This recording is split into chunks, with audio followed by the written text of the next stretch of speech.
В Йошкар-Оле завершился первый Марийский международный этнический кинофестиваль.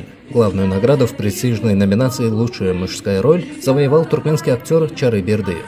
Высшие оценки жюри он удостоен за глубокое и драматичное воплощение образа великого поэта и мыслителя Востока в исторической картине «Махтумкули Фраги». Всего в фестивале представили 6 полнометражных, среди которых картина «Махтумкули Фраги» и 14 короткометражных фильмов. Стоит отметить, что все картины полнометражного конкурса одновременно являются участниками первой открытой евразийской кинопремии «Бриллиантовая бабочка», созданной под эгидой Министерства культуры Российской Федерации.